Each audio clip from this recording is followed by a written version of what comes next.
Hello मेरे प्यारे दोस्तों, आप सबका all in one math classes में स्वागत है। आज मैं एनटीपीसी 2021 में पूछे गए कुछ प्रश्नों को अच्छे कॉन्सेप्ट्स के साथ सॉल्व करेंगे। अब हम इस सेशन को शुरू करते हैं। देखिए, क्वेश्चन नंबर 1। 1 पैसे प्रति रुपये की मासिक दर से 4,000 रुपया की राशि पर 5 वर्षों का साधारण ब्याज ज्ञात करें। तो देखिए, इस प्रश्न को सबसे पहले ध्यान से पढ़ लीजिए, उसके बाद इस प्रश्न को बनाना स्टार्ट कीजिए। तो ध्यान दीजिए, क्या बोला है? 1 पैसे प्रति रुपये, मतलब 1 रुपया में कितना ब्याज लग रहा है? 1 पैसा ब्याज लग रहा है। 1 रुपया में 1 पैसा ब्याज लग रहा है। इसका मतलब कि ये 100 पैसा में कितना ब्याज लग रहा है? 1 पैसा ब्याज लग रहा है। तो मासिक दर से 4,000 की राशि में 5 वर्षों का साधारण ब्याज ज्ञात करने बोला है। तो 4,000 रुपया में कितना ब्याज लगेगा? तो 4,000 रुपया में 1/100, मतलब 1 रुपया बराबर 100 पैसा इंटू 4,000। तो 2 0 कट जाएगा, तो बचा कितना? 40 रुपया इसका ब्याज रहेगा। ठीक है, 40 रुपया इसका ब्याज कितने साल के लिए? 1 महीना के लिए। मासिक दर बोला है ना, इसीलिए 1 महीना में पर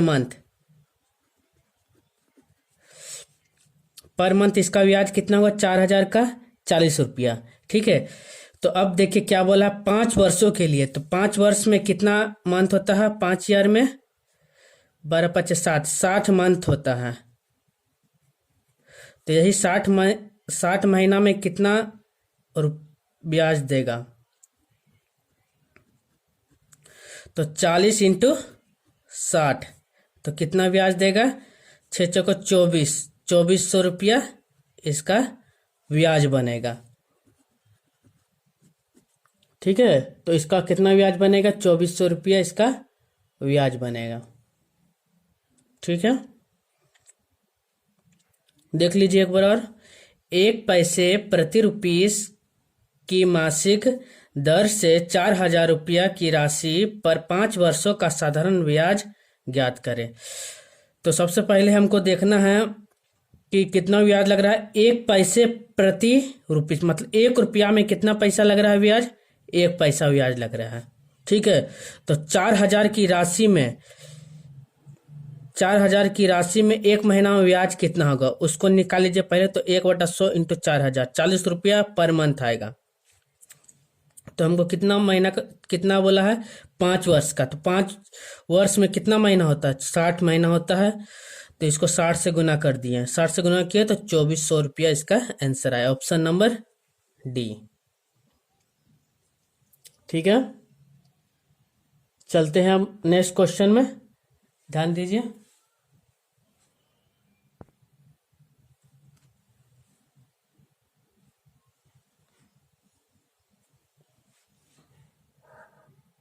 देखिए नेक्स्ट क्वेश्चन क्या बोला है। ध्यान दीजिए, एक आदमी 55 रुपया में एक वस्तु को खरीदता है और उसे 57 रुपया 20 पैसा में बेचता है, तो उसे कितने प्रतिशत की लाभ हुई, ये ज्ञात करना है।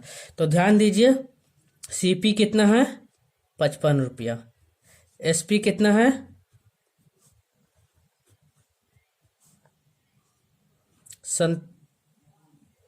57 रुपया 20 पैसा। ठीक है, 57 रुपया 20 पैसा। तो ध्यान दीजिए, हमको लाभ कितना होगा? तो लाभ निकाल लीजिए इसका, प्रॉफिट। तो 57.20 माइनस 55, तो कितना का मेरे को हो रहा? 2.20 का प्रॉफिट हो रहा है।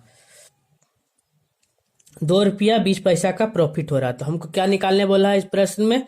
इस प्रश्न में बोला है कि बेचने पर प्रतिशत लाभ, मतलब प्रॉफिट परसेंट ज्ञात करना। तो प्रॉफिट प्रतिशत कितने परसेंट का लाभ हो रहा है तो वो ज्ञात करना है। तो कितना का लाभ हुआ मेरा?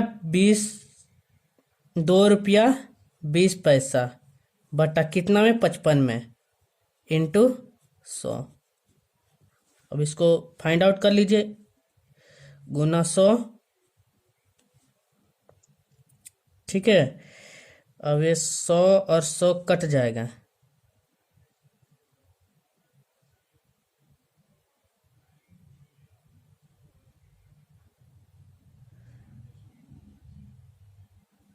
सौ और 100 कट जाएगा। सोल्व कर दीजिए अब इसको।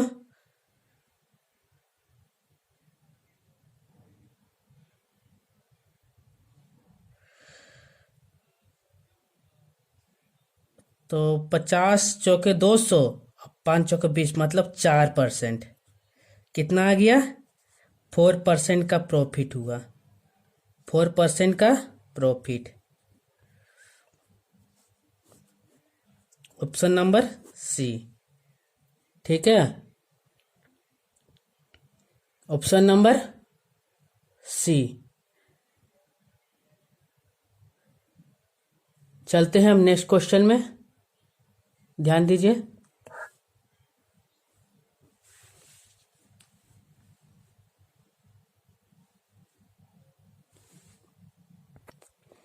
अब देखिए नेक्स्ट क्वेश्चन। इस क्वेश्चन में क्या बोला है, ध्यान से देखिए। दिए गए 7 प्रश्नों 6, 7, 10, 12, 13, 8, 14 का क्या ज्ञात करने बोला है? प्रसरण, मतलब वेरिएंस ज्ञात करना है। ठीक है, सबसे पहले देखिए जो जो डाटा दिया उसको लिख लीजिए। तो क्या दिया है? 6, 7, 10, 12, 13, 8, 14। तो सबसे पहले क्या कीजिए, ये जो डाटा दिया है इस सारा डाटा का पहले हमको क्या निकाल लीजिए? मीन निकाल लीजिए, मतलब माध्य। तो माध्य इक्वल टू सब संख्या को जोड़ के +12 +13 +8 +14 बट्टा नंबर ऑफ संख्या। तो 1, 2, 3, 4, 5, 6, 7। ठीक है, 7 हो गया। अभी इस सारा को आपस में जोड़ लीजिए।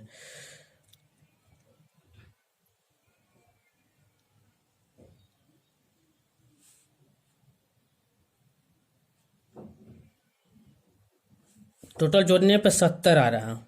ठीक है, तो 70 को 7 से भाग दे दीजिए, कितना आया? बराबर 10। तो इसका मीन कितना निकल गया? 10। ठीक है, मीन 10 निकल गया। तो अब हमको क्या निकालना है? प्रसरण, मतलब वेरिएंस।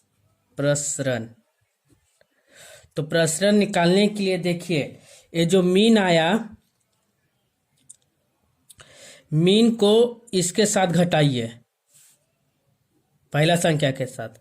तो 10 के साथ 10 में से जब 6 घटेगा तो बचेगा 4। तो 4 का स्क्वायर कीजिए, 16। ठीक है, अब 10 में से 7 घटाइए, 3। 3 का स्क्वायर कीजिए, 9।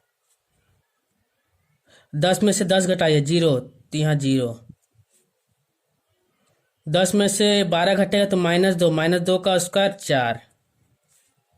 10 में से 13 घटेगा तो -3 का स्क्वायर 9। 10 में से 8 घटेगा तो 2 का स्क्वायर 4। 10 में से 14 घटेगा तो -4 का स्क्वायर 16। ठीक है, बटा नंबर ऑफ संख्या 3, 3, 6, 7। ठीक है, अब इसको सारा को जोड़ दीजिए आपस में। ठीक है, तो 9, 6, 15, 15, 4, 19, 19 और 9, 28 और 4, 32 और 6, 38 का 8, बाकी 3 हाथ में, 1 2 3 5 58/7। ठीक है, तो इसका कितना आया 58/7। अब इसको डिवाइड कर दीजिए, तो 7 7 8 56 7 2 14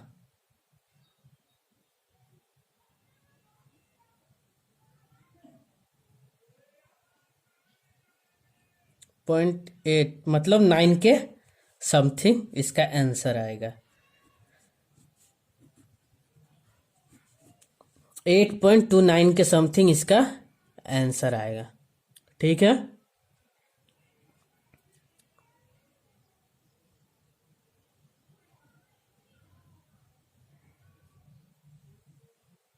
अब चलते हैं नेक्स्ट क्वेश्चन में। ध्यान से देखिए, देखिए ए ला क्वेश्चन था 4 नंबर क्वेश्चन, इसको ध्यान से देख लीजिए।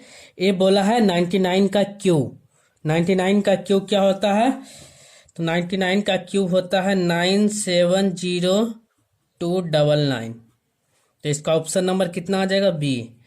और पहले वाला ऑप्शन नंबर इसका भी बी। ठीक है,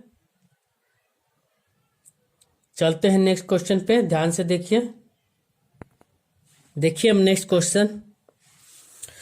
वह छोटी से छोटी संख्या, छोटी प्राकृतिक संख्या ज्ञात करे जिसे 2000 में जोड़ने पर प्राप्त पूर्ण वर्ग हो। ठीक है, तो क्या बोल रहा है कि ऐसी कौन सी संख्या है जिसको हम 2000 में जोड़े तो वह पूर्ण वर्ग हो जाए। तो देखिए, इस प्रश्न को बनाने सबसे बेहतरीन तरीका है बाई ऑप्शन। ठीक है, तो बाई ऑप्शन चलते हैं। बाई ऑप्शन, तो पहला नंबर हम ऑप्शन लेते हैं। मान लीजिए, ठीक है, तो 2000 में जब हम 25 जोड़ते हैं तो 2000 कितना आता है? 25। तो ये देखिए किसका वर्ग होता है? तो 5 किसका आता है टेबल में?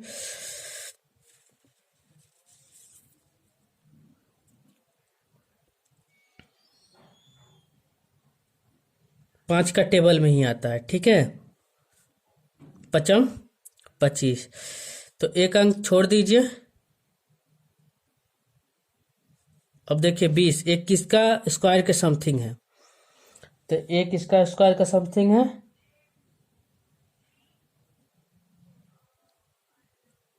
4 के स्क्वायर के समथिंग है। 4 × 5 मतलब 20। ठीक है, तो ये देखिए किसका हो जाएगा? 45 का। तो 45 का स्क्वायर कर लीजिए, गुना कर लीजिए। 25 का 5, बाकी 2 हाथ में। 5 का 20 2 22, 25 का 5, बाकी 2 हाथ में। 5 16 17 18, 5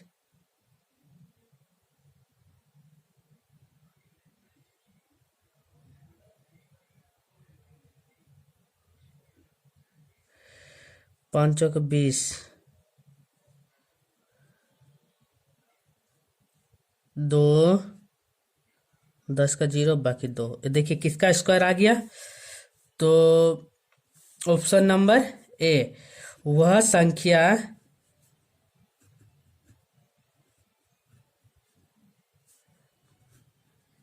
पच्चीस है जिसे हम 2000 में जोड़ने पर पूर्ण वर्ग वाली संख्या प्राप्त होती है। वाली संख्या प्राप्त होती है। ठीक है, तो किसका वर्ग आ रहा? 45 का वर्ग आ रहा। 45 का वर्ग कितना होता है? 20 25। ठीक है, ऑप्शन नंबर ए। ठीक है, जब ऑप्शन नंबर ए आ गया तो बाई अब दूसरा ऑप्शन को चेक करने का जरूरत नहीं है। अगर आप चाहे तो चेक कर सकते हैं, अन्यथा नहीं भी कर सकते हैं। ठीक है, अब चलते हैं क्वेश्चन नंबर 6 में। ध्यान से देखिए इस क्वेश्चन को।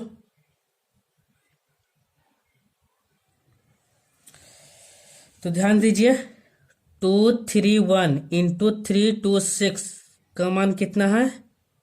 75306। मतलब 231 इंटू 326 का मान कितना दिया? 75306। तो हमको किसका मान पूछा है? 2.31 इंटू 0.326। तो आप ये देखिए, इसमें दिया है पॉइंट करके, तो आप पॉइंट को ध्यान मत दीजिए। संख्या सेम है दोनों तरफ, इधर भी सेम है, तो ये संख्या को पहले लिख दीजिए 75306। ठीक है। अब देखिए कितने संख्या के बाद पॉइंट है। 1 2 3 संख्या, इधर एक पॉइंट, 4 5, मतलब 5 संख्या के बाद पॉइंट है। तो 1 2 3 4 5, 5 संख्या के बाद पॉइंट लगा दीजिए, इसका आगे 0 बैठा दीजिए। तो इसका आंसर कितना आ गया? Option number C. इस प्रश्न को इस तरह से सॉल्व करें। इस प्रश्न को जब भी सॉल्व करें तो ये ध्यान में रखें कि पॉइंट है ही नहीं। ठीक है, पॉइंट नहीं है, मतलब अब जो संख्या का मान है, जो दिया गया संख्या है उसका मान जो है उसको पहले लिख लीजिए। अब देखिए कि कितना संख्या के बाद पॉइंट है, सारा को काउंट कर लीजिए और उतना संख्या के बाद पॉइंट को बैठा दीजिए, वही मेरा आंसर कहलाएगा। ठीक है, चलते हैं हम नेक्स्ट क्वेश्चन में, ध्यान दीजिए। चलते हैं हम नेक्स्ट क्वेश्चन पे, ध्यान दीजिए। क्वेश्चन नंबर 7 क्या बोला है? एक वस्तु को 10% लाभ पर बेचने पर उसे 10% की हानि पर बेचने की तुलना में 150 रुपया अधिक प्राप्त होता है, तो उसका क्रय मूल्य ज्ञात करें। तो ध्यान दीजिए, मान लीजिए कि मेरा जो क्रय मूल्य है वह 100% है। सबसे पहले क्या बोला है? 10% का प्रॉफिट, तो 110। तो दूसरा में क्या बोला है? 10% की हानि, मतलब 90।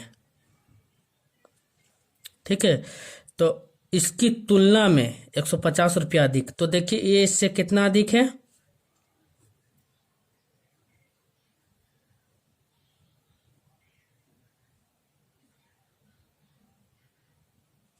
कितना अधिक है? तो देखिए कितना अधिक है, तो 20 अधिक है। यही 20 का मान कितना दिया हुआ है? 150 दिया है। तो हमको कितना परसेंट का मान चाहिए? तो 100 का मान चाहिए, 100% का मान चाहिए। तो 150 बट्टा 20 इंटू 100 कर दीजिए, 20 25 100। तो 150 इंटू 5, इसको गुना कर दिए, 15 25 75, मतलब 750 रुपया इसका क्या आएगा? क्रय मूल्य। इसका सीपी कितना आएगा? 750 रुपया। ठीक है, 750 रुपया इसका सीपी आएगा। देख लीजिए एक बार, इस क्वेश्चन को हम दोबारा रिपीट कर देंगे। देखिए क्या बोला था, एक वस्तु है, ठीक है, एक वस्तु को 10% लाभ पर बेचने पर उसे 10% की हानि पर बेचने की तुलना में, मतलब एक वस्तु है, पहले उसको 10% लाभ में बेचा, प्रॉफिट में, उसके बाद 10% का हानि में बेचा, 10% का लॉस में बेचा, 10% लॉस करके बेचा, तो उस ये दोनों के तुलना में उसको कितना रुपया अधिक मिला? तो 150 रुपया अधिक मिला। तो बताइए उसका क्रय मूल्य कितना है? तो हम क्या किए कि मान लिए कि उसका सीपी मतलब कॉस्ट प्राइस कितना था? 100% के बराबर था। ठीक है, तो हम पहला कंडीशन में बोला है कि 10% का लाभ होना चाहिए। तो 10% के प्रॉफिट के लिए 10% प्रॉफिट के लिए 110 में बेचें। मान लीजिए 110% में पहले वस्तु को बेचें, फिर उसके बाद दूसरा कंडीशन बोलता है कि 10% हानि में, तो उस वस्तु को हम 90% में बेचें, मतलब 10% लॉस में बेचें। ठीक है, 90% में बेचें।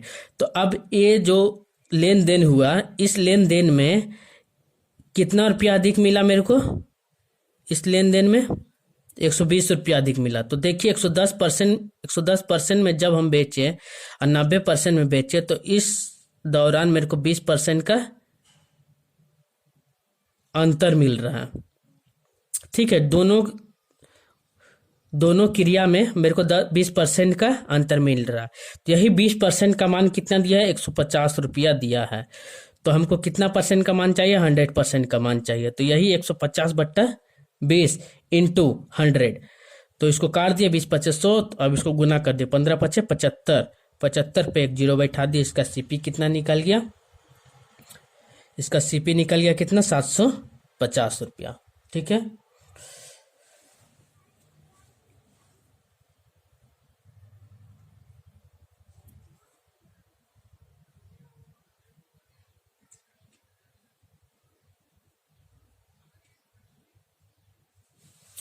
अब चलते हैं नेक्स्ट क्वेश्चन पे, ध्यान दीजिए।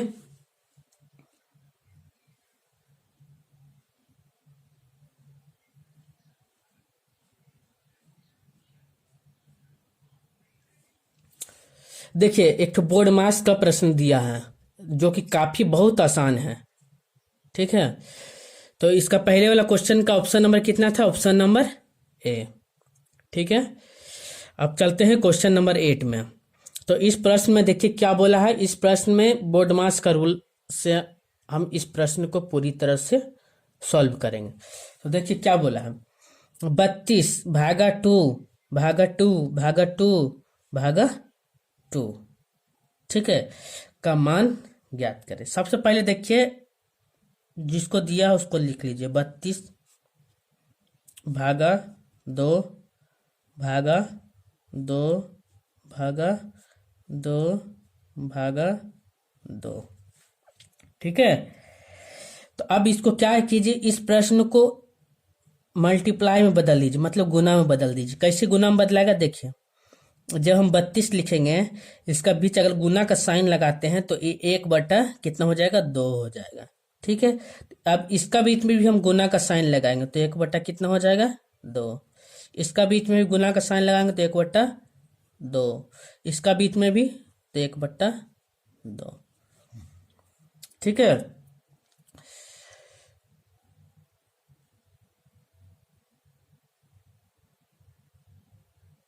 ठीक है। अब देखिए इसको क्या कर लीजिए, ये चारों को आपस में गुना कर लीजिए।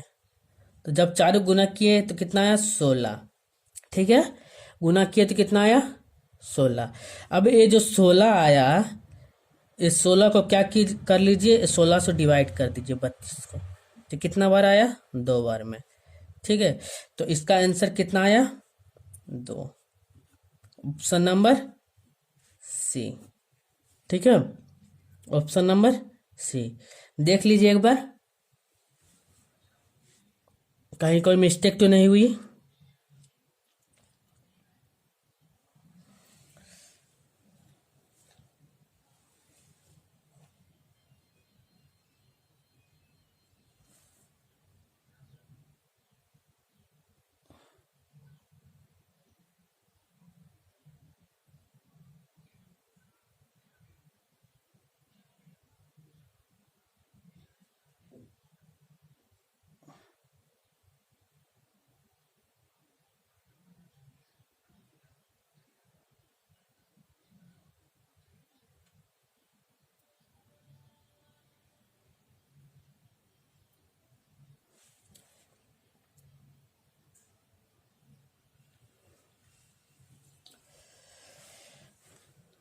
देखिए इस क्वेश्चन को रिपीट कर दे रहे हैं। ठीक है। तो क्या बोला है क्वेश्चन नंबर 8 में, 32/2/2/2/2/2/2/2। ठीक है, मतलब 4/2 बोला है। क्या बोला है, मान ज्ञात करने के लिए। ठीक है। तो हम क्या किए, सबसे पहले ये 7 जो क्वेश्चन में जो मेरा प्रश्न दिया है उसको हम उतार लिए। ठीक है, प्रश्न को क्या किए, उतार लिए। जब हम इसको लिख लिए कॉपी, तो देखिए इसको क्या किए, 32 लिखे। अब इसको क्या किया, आपस में मल्टीप्लाई का साइन में बदल दिया। तो जब मल्टीप्लाई के साइन में बदलाएगा तो एक क्या हो जाएगा, बट्टा में चल जाएगा। तो बट्टा 2 1/2, ये भी चल जाएगा, 1/2 1/2 1/2, मतलब 4 बार लिख दिए। अब ये जो चारों है, ये चारों को आपस में क्या कर लिए, गुना कर लिए। तो गुना किए तो 16 ऊपर हो जाएगा 1, तो 1/16। जब ये 16 और 32 को काटेंगे तो 2 बार में कट जाएगा। तो इसका आंसर ऑप्शन नंबर सी आ जाएगा। ठीक है। ठीक है।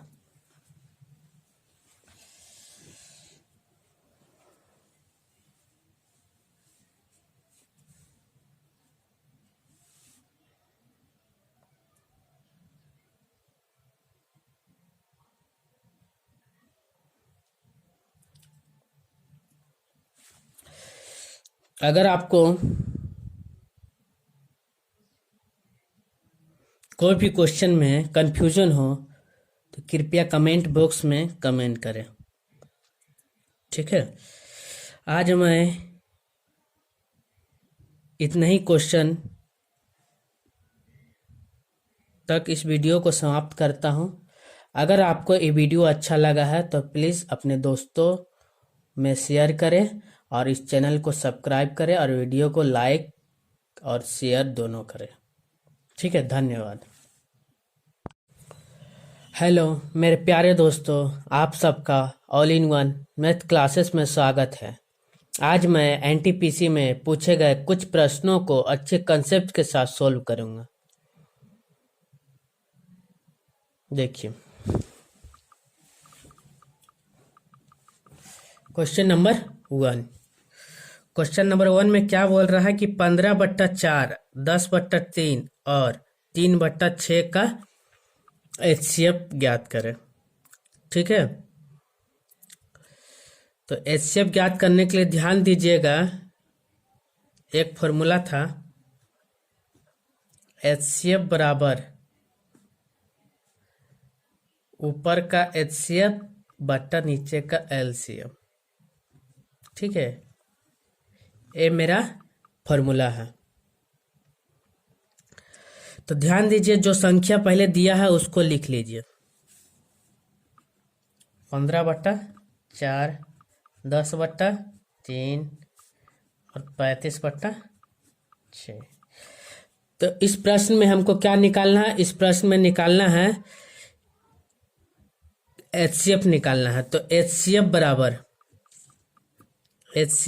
बराबर ऊपर वाला का एचसीएफ।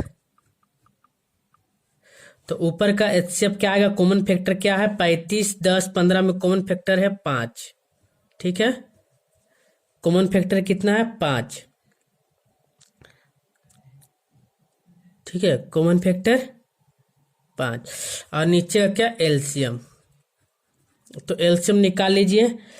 तो इसमें 3 कॉमन आ जाएगा, तो 6 4 12, तो 12 इसका एलसीएम आ जाएगा। एलसीएम कितना आ गया? 12। यही मेरा आंसर निकला। तो ऑप्शन नंबर सी, ठीक है। ऐसे प्रश्न काफी पूछे जाते हैं, इसलिए ध्यान से देखिए।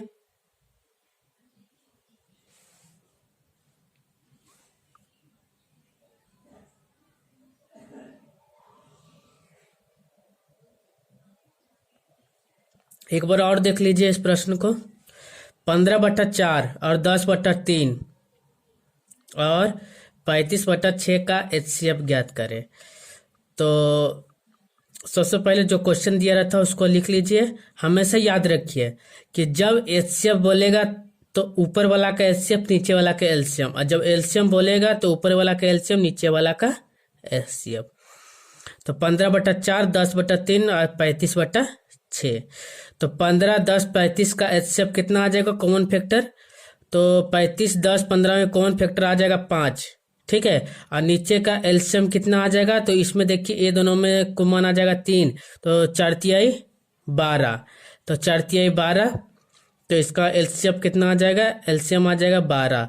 तो ये पूरा का एचसीएफ कितना निकला? तो 5/12, ऑप्शन नंबर सी, ठीक है। अब चलते हैं नेक्स्ट क्वेश्चन में, ध्यान दीजिए।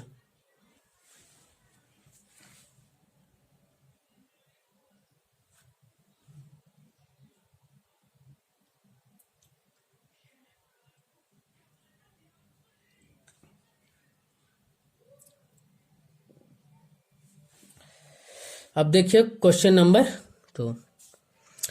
एक अंक वाली सबसे बड़ी संख्या और सबसे छोटी अभाज्य संख्या का अंतर ज्ञात कीजिए।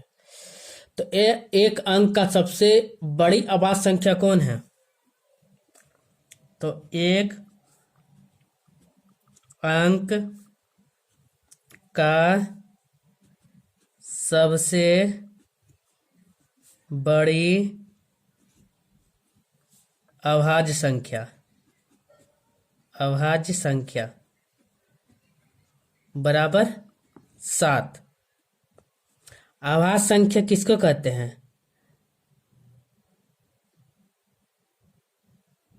जो 2 से ना कटे, जो किसी भी संख्या से ना कटे, वो केवल 1 से कटे और खुद वाली संख्या से कटे, उसको कहते हैं अभाज्य संख्या।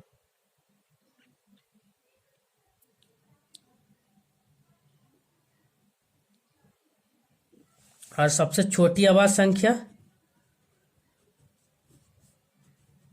छोटी अभाज्य संख्या, सबसे छोटी अभाज्य संख्या 2 है। तो किसी किसी एग्जाम में डायरेक्ट पूछा जाता है कि सबसे छोटी अभाज्य संख्या कौन सी है, तो 2 है। ठीक है, 1 अंकों की सबसे छोटी अभाज्य संख्या 2। तो अब इस प्रश्न में बोला है कि अंतर ज्ञात करने। तो अंतर 7 माइनस 2, अंतर मतलब घटाओ। ठीक है, 7 माइनस 2 इक्वल टू 5। इसका आंसर कितना आया? 5, ऑप्शन नंबर डी। ठीक है,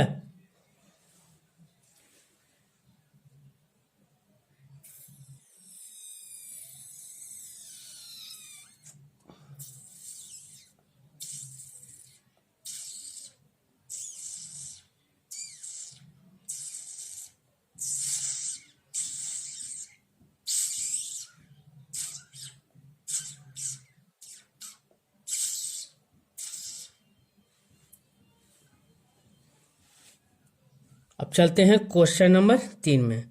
सबसे पहले क्वेश्चन नंबर 2 को एक बार और समझ लीजिए।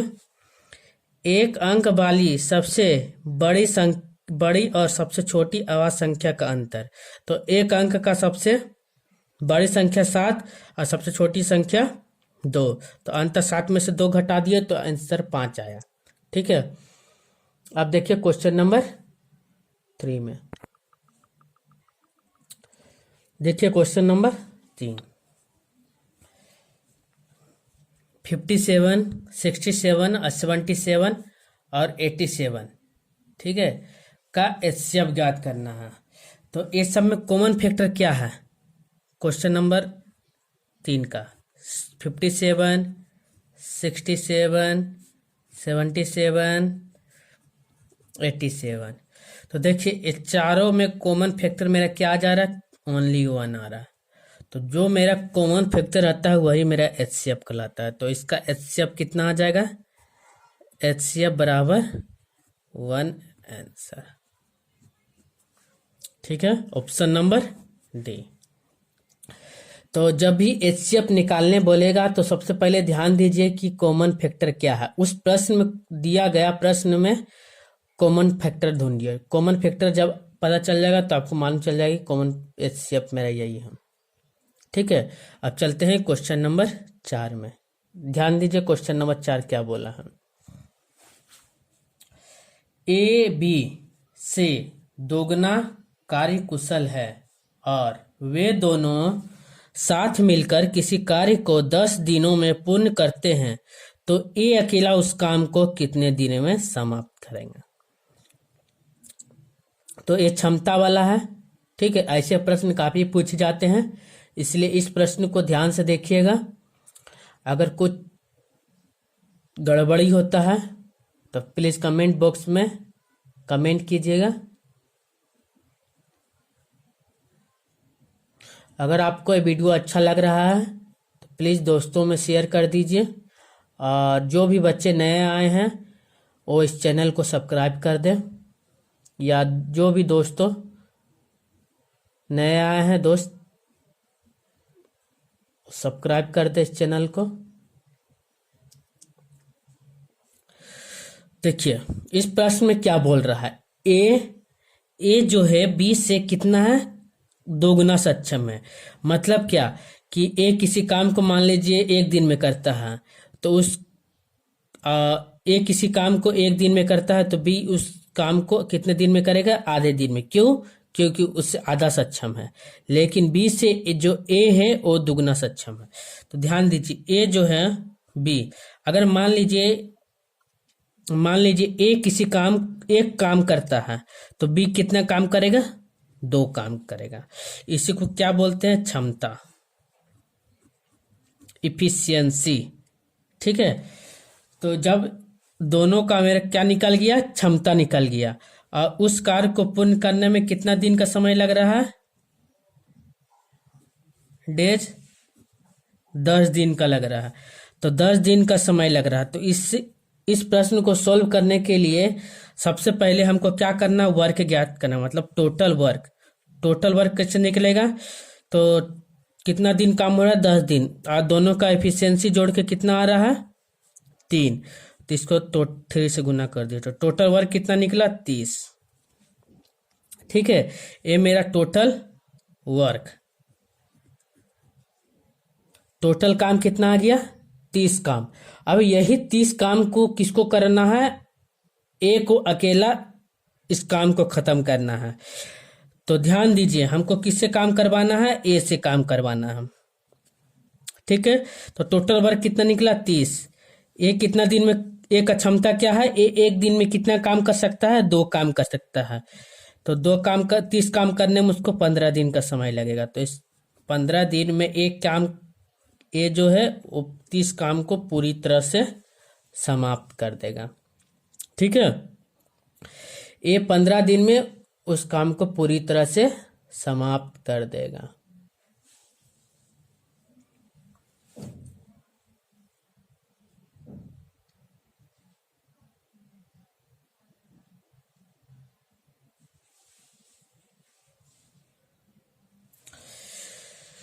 देख लीजिए इस क्वेश्चन को और एक बार। ए बी से दोगुना कार्य कुशल, मतलब ए बी से दोगुना काम करता है। तो बी एक दिन में एक काम, तो बी ए एक दिन में 2 काम। ठीक है। तो टोटल कितने दिन में काम खत्म हो रहा है? 10 दिन में। तो टोटल वर्क निकालने के लिए इफिशियंसी इंटू दिन, मतलब कितना दिन में काम खत्म हुआ, गुना कर दिए, 30 वर्क निकला। अब किससे काम करवाना है? मेरे को ए से काम करवाना। तो ए से कितना काम करवाना? 30 काम करवाना। ए का एफिशिएंसी कितना है? 2। तो 2 से भाग दे दिए तो 15। 15 दिन में ए उस कार्य को पूरी तरह से समाप्त कर देगा। अब चलते हैं नेक्स्ट क्वेश्चन में, ध्यान दीजिए।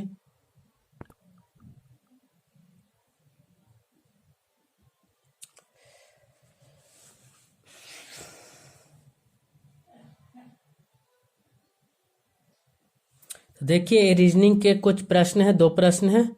इसको ध्यान से देखिए, ऐसे प्रश्न काफी पूछे जाते हैं।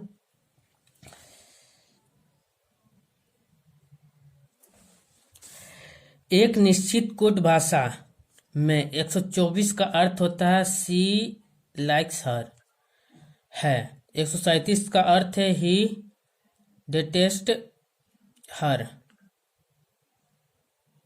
और 175 का हर है, 175 का अर्थ है कि हर डिटेस्ट ड्रेस। तो ड्रेस का मान क्या होगा?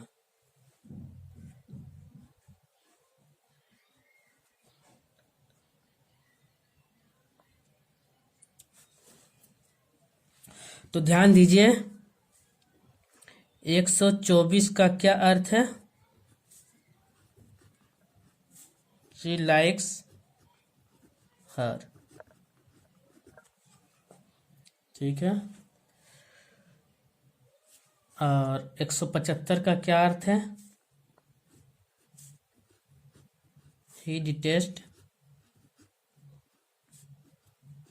हर।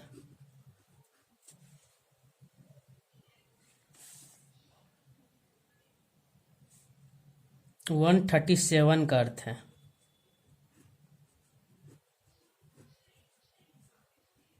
वन 137 का अर्थ इतना था। अब 175 का अर्थ,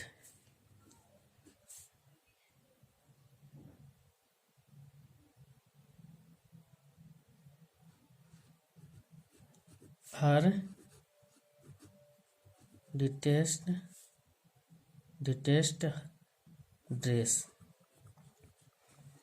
ठीक है, तो हमको क्या पूछा है, ड्रेस का अंक पूछा है।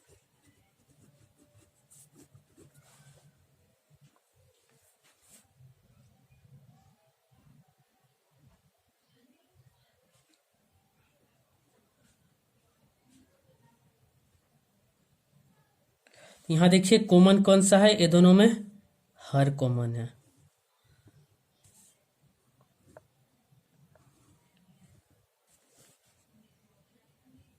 ठीक है, इसमें कौन सा कॉमन है, तो एक कॉमन है।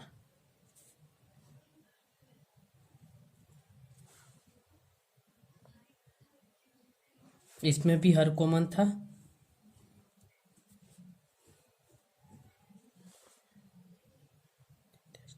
अब इसमें देखिए कॉमन क्या है, डेटेस्ट।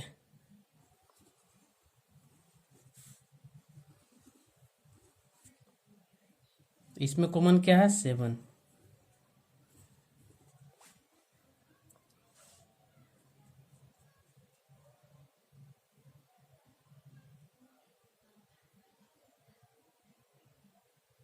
तो देखिए ड्रेस का क्या बच गया, केवल 5 बच गया, तो इसका आंसर कितना आ जाएगा, 5। ठीक है, इसका आंसर कितना आ जाएगा, 5।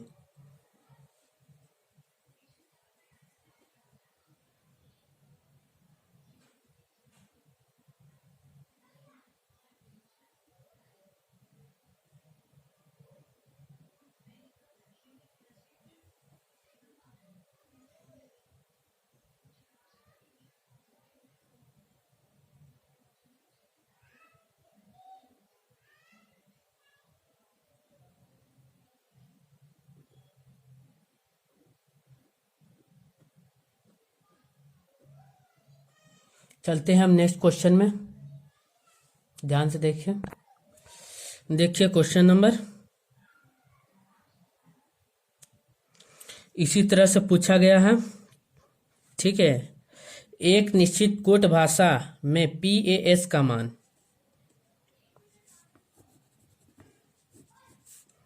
PS का मान कितना, 231 लिखा गया है, लिखा जाता है। TIM का मान 547, मेल का मान 4627। किसका मान पूछा है, मेरे से AIM का मान पूछा है। तो इस प्रश्न को करने सबसे पहले देखिए कॉमन क्या है, मेन है कॉमन देखना।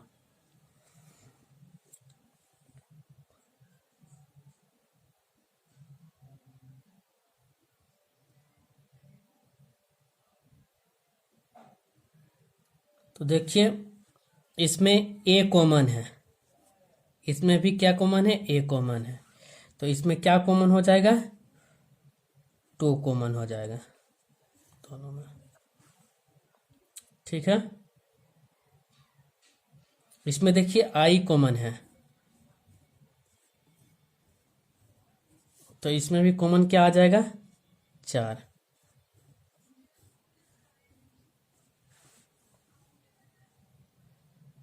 इसमें देखिए एम कॉमन है, तो इसमें क्या कॉमन आ जाएगा, 7। तो उसी तरह से AIM का मान लिख दीजिए। तो ए का मान क्या था, सर्कल का 2। ठीक है, आई का मान क्या है, 4। एम का मान क्या है, 7। इसका आंसर कितना आ जाएगा, 2 4 7।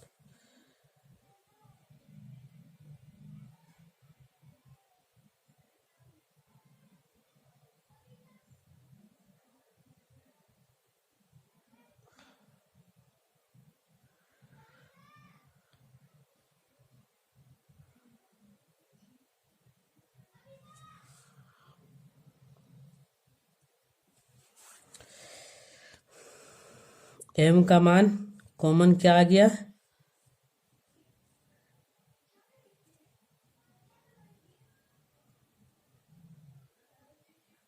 इसमें आई का कॉमन,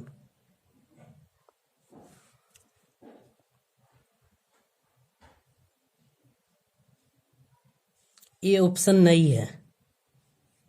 ठीक है, तो ध्यान दीजिए, अब हम क्या करते हैं, ये दोनों में भी एम है, ये दोनों में भी आई है, तो क्या करते हैं, आई का मान अब कितना रख लेते हैं, 7। आई का मान कितना हो जाएगा, 7। ठीक है,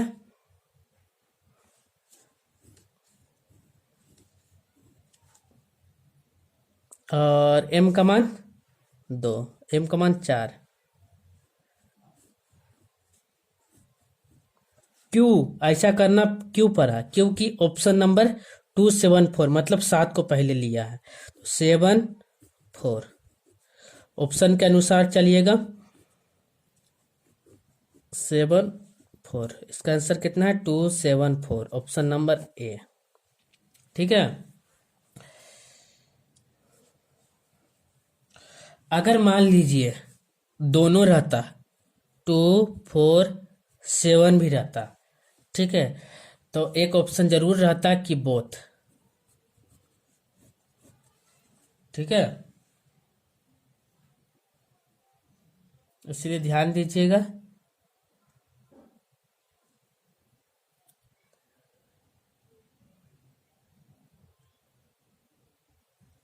चलते हैं अब नेक्स्ट क्वेश्चन पे।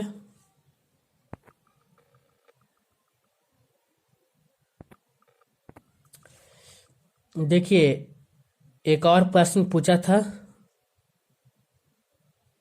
जो अलजेब्रा का प्रश्न है, देखिए वो प्रश्न कौन था। देखिए क्वेश्चन नंबर, ठीक है, क्या पूछा था कि इफ x प्लस 1/x का होल क्यूब बराबर कितना था, 27। ठीक है, तो क्या बोला था, value find the value of x² plus 1/x², इसका मान ज्ञात करने बोला था। ठीक है,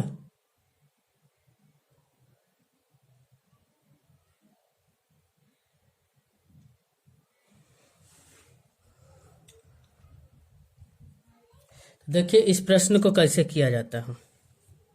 सबसे पहले जो दिया उसको लिख लीजिए, x प्लस 1/x का होल क्यूब बराबर 27। इससे पहले निकाल लीजिए x प्लस 1/x। अब ये जो क्यू है इसको इधर ले आइए, 27 का क्यू। ठीक है, तो x प्लस 1/x का मान निकल जाए कितना। तो ऐसा कौन सा संख्या है कि जिसका क्यूब करने पर 27 आया, तो 3 का क्यूब करते हैं, 3 × 3 × 3, 9 9 27, तो इसका आंसर कितना है, 3। तो मेरे को निकालने क्या बोला है, तो x² प्लस 1/x स्क्वायर, तो x² प्लस 1/x² का निकालने बोला है, तो 3 का स्क्वायर -2, तो 9 - 2 बराबर 7। इसका आंसर कितना आया, 7। तो अलजेब्रा में इतने आसान आसान पूछे जाते हैं प्रश्न, इसको इसलिए ध्यान से देखिए। अब और एक प्रश्न पूछा गया है, देखिए।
एक प्रश्न पूछा गया है था ज्योमेट्री का, देख लीजिए।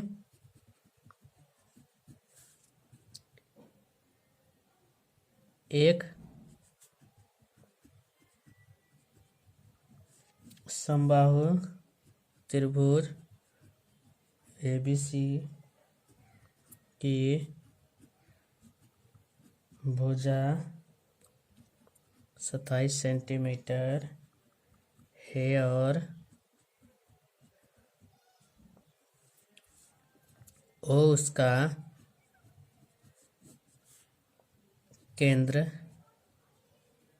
केंद्रक है, तो AO का मान ज्ञात करें। ठीक है, तो ज्योमेट्री का ये प्रश्न पूछा गया था जो कि काफी इम्पोर्टेंट है, इसलिए ध्यान से देखिए।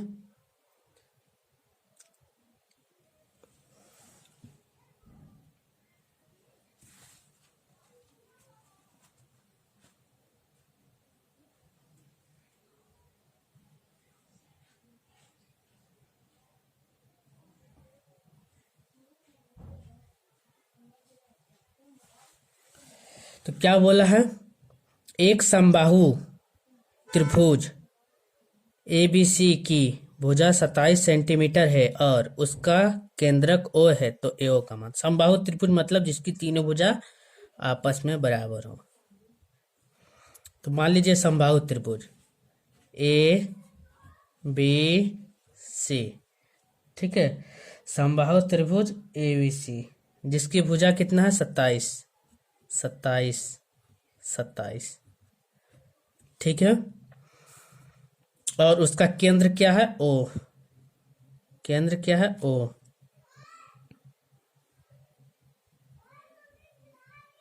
तो हमको किसका मान बोला है, AO का मान, मतलब यहां से O पे एक लंब आएगा। ठीक है, तो हमको किसका मान निकालना है, इसका मान निकालना है। तो एक फॉर्मूला था AO निकालने के लिए कि A²/√3। ए मतलब भुजा, ठीक है, तो मेरा भुजा कितना दिया हुआ है, 27 दिया हुआ है। ठीक है, तो इस फॉर्मूला में बैठा दीजिए, AO बराबर 27√3। ठीक है, इतना भी आंसर लिख सकते हैं। अगर आगे सॉल्व करें तो इसको हर का परमीकरण कर दीजिए। तो कितना हर का परमीकरण, √3/√3। तो √3 कितना हो जाएगा, 3। 27√3/3। ठीक है, काट दीजिए, 9×27। तो इसका आंसर कितना है, 9√3 सेंटीमीटर आंसर। ठीक है, ऐसे प्रश्न पूछे जाते हैं NTPC के एग्जाम में और कई सारे कॉम्पिटिटिव एग्जाम में पूछे जाते हैं, इसलिए ध्यान से देखिए इस प्रश्न को।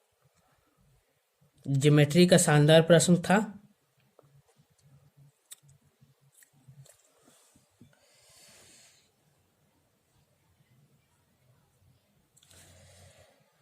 देख लीजिए एक बार, इस क्वेश्चन को दोबारा हम बता देंगे।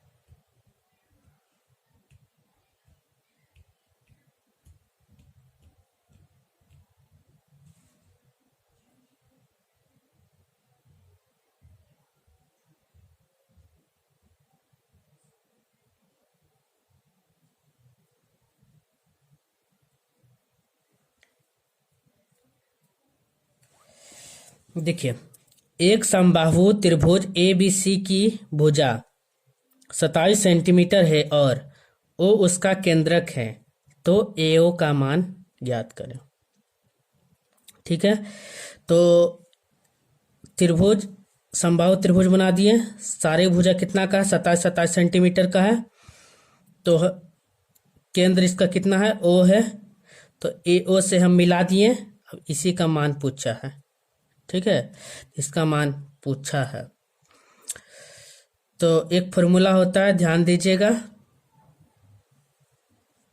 AO equal to A by √3, मतलब भुजा बाई √3। तो भुजा कितना दिया हुआ था? 27, तो AO बराबर 27 बाई √3। तो इतना में भी छोड़ सकते हैं, लेकिन अगर क्वेश्चन पेपर में आंसर उसका दिया होगा हर का परमेकरण करके, तो इसको हर का परमेकरण कर दिए, √3 से ऊपर नीचे गुना भाग कर दिए। तो जब इसको गुना करेंगे तो √3 नोतिया 27, तो इसका आंसर कितना रहेगा? 9√3। ठीक है, अगर मान लीजिए यहाँ पे पूछता कि OD का मान बताइए, इसका मान पूछता, तो इस प्रश्न में ही अगर इसका मान पूछता, मान लीजिए OD का मान पूछता, तो OD का फॉर्मूला होता है क्या? A by 2√3। ठीक है, अगर OD का पूछता मान तो A बाई कितना होता? 2√3। तो कैसे निकालते OD का मान? मान लीजिए A का मान कितना? 27। ठीक है, और 2√3। ठीक है, तो इसको गुना कर देते √3 ऊपर नीचे, हर का परमेकरण, तो बराबर कर देते 27 √3 बट्टा 2√3, काट देते इसको, नोतिया 27। तो इसका आंसर कितना था? 9√3 बट्टा 2 सेंटीमीटर। इसका आंसर इतना आता। ठीक है,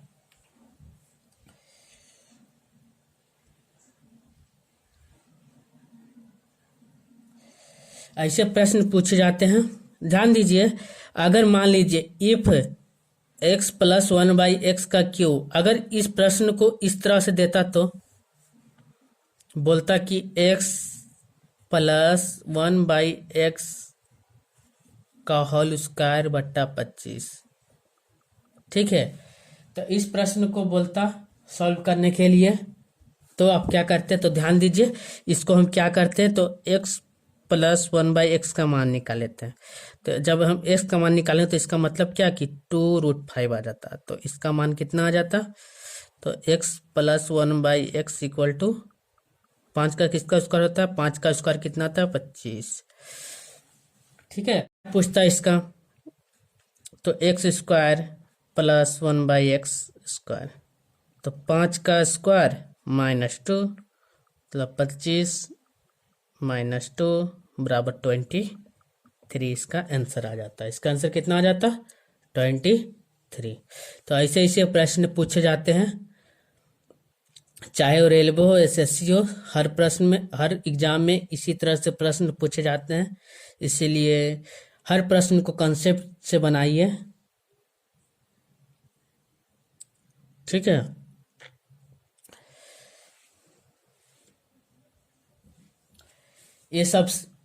ये सारे प्रश्न किसमें पूछे गए थे? NTPC 2021 में पूछे गए थे, जो कि काफी कैलकुलेटिव थी। ठीक है, कोई शिफ्ट में तो बहुत आसान प्रश्न पूछे थे, लेकिन कोई शिफ्ट में कुछ मॉडरेट किए थे। ठीक है, ये सब रेलवे का अपना बनाया हुआ प्रश्न है। ऐसे प्रश्न 2021 में पूछे गए हैं, तो आगे भी पूछे जाएंगे, आगे आने वाले ग्रुप डी के एग्जाम में भी पूछे जाएंगे। इसलिए ध्यान से इस सारे प्रश्न को अच्छे कंसेप्ट के साथ देखें, और वीडियो पॉज करके भी देख सकते हैं। अगर कहीं भी मिस्टेक होगा तो प्लीज़ कमेंट बॉक्स में कमेंट कर दीजिएगा, उस प्रश्न को दोबारा नेक्स्ट वीडियो में सॉल्व कर देंगे।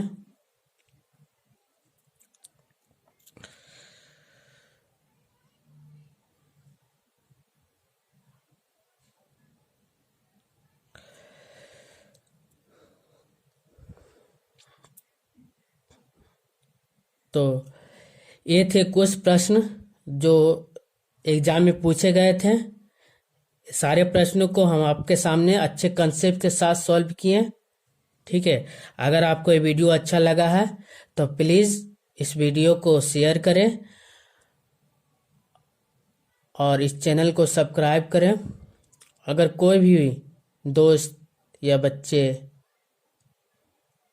इस चैनल में नए जुड़े हैं तो प्लीज़ इस चैनल को सब्सक्राइब करें। ठीक है, ताकि आगे मैं कोई भी वीडियो डालूं तो आपके पास नोटिफिकेशन जल्द से जल्द पहुंच जाए।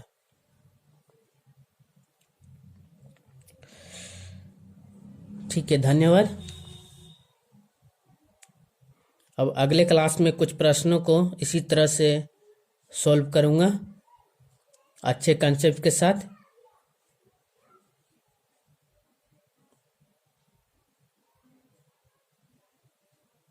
ठीक है।